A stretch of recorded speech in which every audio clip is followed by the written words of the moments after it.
जुआ है ये, कौन कहता है। इस हम पहुंच चुके हैं गोल्डन टेम्पल। लेट है, हमारे ड्राइवर ने इतना लेट छोड़ा है हमें यहाँ पे, हमें भाग भाग के जाना पड़ रहा है। Hello friends, Radhe Radhe, welcome back to my channel. I know मेरा व्लॉग बहुत दिन से नहीं आया है, so I was not well. और मतलब हम जब इस ट्रिप पे गए थे उससे पहले मुझे बहुत ज़्यादा कोल्ड हो गया था ऑफ़िस के खाने की वजह से, तो मैंने दूसरा व्लॉग एडिट ही नहीं किया था। एंड यस, फाइनली अब आपको ये लोकेशन देख के पता चल गया होगा कि हम लोग घूमने के लिए अमृतसर आए हैं। हम पहाड़ों पे नहीं गए हैं, किसी भी ग्रीन जगह पे नहीं गए हैं, हम अमृतसर घूमने आए हैं यहाँ का खाना टेस्ट करने। क्योंकि ज़रूरी नहीं है कि जो सब लोग कर रहे हैं वो हम भी करें, थोड़ा डिफरेंट चलना चाहिए।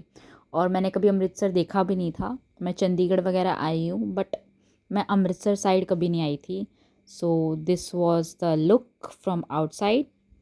गाइस हम पहुंच चुके हैं गोल्डन टेम्पल। भाई यहाँ का व्यू, और लाइन इतनी ज़्यादा लंबी है कि आप देख के दंग रह जाओगे। 2 लाइन पूरी बनी हुई है, वो भी बाहर बाहर तक।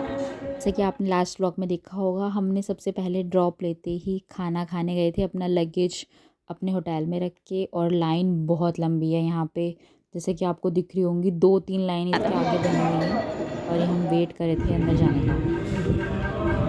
And this was the view from inside. और ये बाहर की लोकेशन का व्यू। एक अंदर ज़्यादा वीडियो बनाने नहीं देते हैं, तो हमने अंदर से ज़्यादा दिया नहीं। ये पूरा मार्केट एरिया है, आलू टिक्की देख लो। और फिर हम खाना खाने के लिए आ गए, क्योंकि उसके बाद हमें वाघा बॉर्डर जाना था और हमारे पास सिर्फ 1 घंटा बचा था। उसमें हमें खाना भी था, रेडी भी होना था, क्योंकि हम टिकट्स के लिए उनको पैसे दे चुके थे वाघा बॉर्डर की ऑलरेडी। और इसमें मतलब और भी चीज़ें थी। कर लिया है और हम टोटो में बैठे हुए हैं बहुत सारी भीड़ के अंदर वाघा बॉर्डर जाने के लिए। टोटो बुक किया था, उसमें था कि हमें वो पूरा खालसा कॉलेज दिखाएंगे बाहर से, अंदर से नहीं, क्योंकि इतना टाइम नहीं है। और दूसरा वैष्णो टेम्पल और एक और टेम्पल था जो हमें आते वक्त दिखाया था। तो हम लोग वाघा बॉर्डर आ गए हैं। यहाँ पे बहुत धूप है इस टाइम पे, और हम चल के जा रहे हैं परेड देखने के लिए। पानी बोतल सर जी, पानी बोतल। सुबह उतरे थे हम, सबसे पहले मॉर्निंग में गोल्डन टेम्पल के बाहर का पूरा व्यू रिकॉर्ड किया था, और हम देखने आ गए थे खाना खा के, थोड़ा चलने के क्या है एरिया क्या नहीं। और हमें बहुत मज़ा आया था वहाँ पे भी। और फिर उसके बाद में हम रेडी वगैरह होके 9-10 बजे टेंपल निकले थे, और हमारे 2 घंटे के अंदर अंदर दर्शन हो गए थे, जबकि सैटरडे था। बट हमारी किस्मत अच्छी थी कि हम 6-7 घंटे में नहीं फ्री हुए, हम जल्दी हो गए। आज इतना बेकार मौसम हो रहा है कि ना, कभी धूप है कभी गर्मी है। अब हम लाइन में लगे हुए हैं, बहुत लंबी लाइन है भाई चेक इन की। और ये पूरी यहाँ पे वाघा बॉर्डर पे रिट्रीट सेरेमनी होती है पाकिस्तान और इंडिया की, तो बहुत अच्छी होती है, और मैं आपको दिखाऊंगी कि कैसी होती है। सेट यू, अगर आप लोग यहाँ पे आ रहे हो ना, and if you want to go in VIP line, आपके पास ना बीएसएफ का रेफरल होना बहुत ज़्यादा ज़रूरी है। मेरे पास भी था रेफरल, बट मेरे को ये बात यहाँ आके पता लगी कि हम अगर बीएसएफ हमारे कोई बिलोंग करता है तो हम आ सकते हैं, और वो लास्ट मोमेंट पे नहीं होता, वो हमें पहले ही देना पड़ता है। ये व्यू है। हम ऑलरेडी बहुत लेट है, हमारे ड्राइवर ने इतना लेट छोड़ा है हमें यहाँ पे, हमें भाग भाग के जाना पड़ रहा है। ऑलरेडी शायद हम 1 किलोमीटर से ऊपर चल चुके हैं अंदर अंदर में, और बाहर का रास्ता तो मैं बता ही नहीं सकती कितना लंबा था। हाई क्राउड देख लो। This is my first trip जो मैंने खुद अकेले करी अपनी एक फ्रेंड के साथ, और अब तक पूरा अमृतसर घुमा हमने। और उसमें सबसे फेवरेट मेरी चीज़ थी तो सिर्फ ये रिट्रीट सेरेमनी थी, क्योंकि आप खुद देखोगे ना, आपको इतना अच्छा लगेगा कि लाखों की संख्या में ना लोग आए हुए हैं एक सेरेमनी को देखने, और वो इतने अच्छे से प्रेजेंट करते हैं हमारे सोल्जर्स।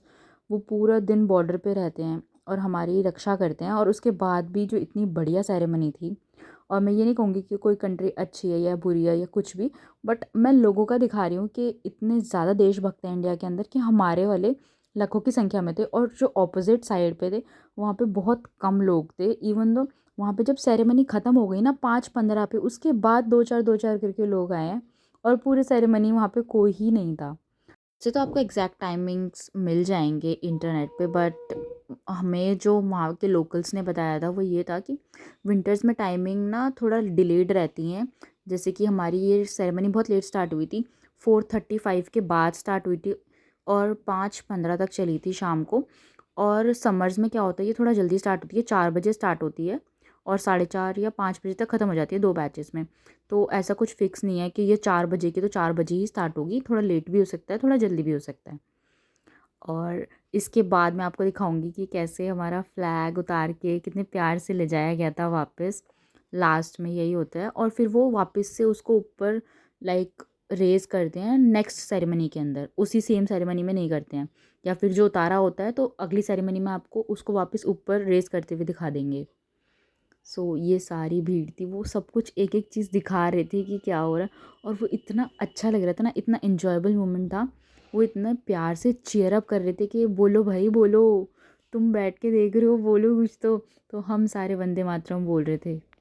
आपको ये भी दिखाना चाहूँगी कि आप देखना मार्च जो हमारे सोल्जर्स करते हैं उसमें इतना परफेक्शन है जो आपको ऑपोजिट साइड पे बिल्कुल भी नहीं दिखेगा। मैंने देखा कि हमारी परेड में बहुत सारे डिफरेंट डिफरेंट टेक्निक्स भी थी। उनके में सिर्फ एक ही लड़का उन्होंने बीच में खड़ा किया हुआ है झंडा लेके अपना, वो बस गोल गोल गोल गोल गोल गोल घूमे जा रहा था और मुझे इतना अजीब लग रहा था। मैंने कहा यार ये कैसी परेड है उनकी। और हाँ, वहाँ के सिस्टम्स का भी बहुत इशू था। लाइक स्क्रीन दोनों साइड सेम टाइप की थी परेड दिखाने के लिए, और हमारा जो एरिया है वो अभी अभी रिन्यू हुआ था तो हमारा थोड़ा ज़्यादा कलरफुल लग रहा था, उनका थोड़ा पुराने टाइप का बना हुआ था, इतना डिफरेंस था। और परेड के लिए पहले दरवाजे खोले जाते थे, हाथ भी मिलाया जाता था, but after operation Sindoor gates खुलना बंद हो गए थे और तब से बस ये एक दूसरे को लाइक लात दिखाकर या पीठ दिखाकर वापस आ जाते हैं, बट आगे नहीं बढ़ते हैं, गेट नहीं खुलते हैं। अब ये हमें पहले दिखाया जाता था। पहले खाना भी अंदर अलाउड नहीं था, हम बाहर से कुछ भी ख़रीदा हुआ नहीं ले जाने देते थे, बट इस बार मैंने देखा कि अंदर सब कुछ लेके जाने दिया जाता था। लाइक आइसक्रीम वगैरह, पॉपकॉर्न वगैरह सब लोग लेके आ रहे थे और खा भी रहे थे। एंड अगर आप थोड़ा सा जल्दी आएंगे, हमारी तरह लेट नहीं होंगे, तो आपको नीचे की सीट्स मिल जाएंगी जहाँ से आपको और क्लोज़अप में दिखेगा। हमारी तरह लेट होंगे तो आपको बहुत ऊपर चढ़ के जाना पड़ेगा और वहाँ से थोड़ा दिखता भी लाइक दूर से अच्छा नहीं है ज़्यादा। अब ये जो है ये लास्ट सायरन है और इस सायरन का मतलब ये है कि अब फ्लैग्स को नीचे लाया जाएगा बहुत इज़्ज़त से और उनको वापस लेके जाया जाएगा। तो ये हमारा फ्लैग ही उतर रहा था और अब इसको नेक्स्ट सेरेमनी में वापस से ऊपर रेज़ करेंगे एंडिंग में। का कन्फाइंड एरिया, उसके अंदर एक गोल्डन टेम्पल का छोटा सा मिनिएचर रखा हुआ था तो मैं उसको रिकॉर्ड करी थी। फिर लास्ट में हमने पॉपकॉर्न ले ही लिए जो हम लेके नहीं गए थे सोच के कि अलाउड नहीं है, और वो हमने जाते जाते अपने रास्ते में खाए। And this was the view and that was it for the day. Bye bye guys, मिलते हैं नेक्स्ट पार्ट में।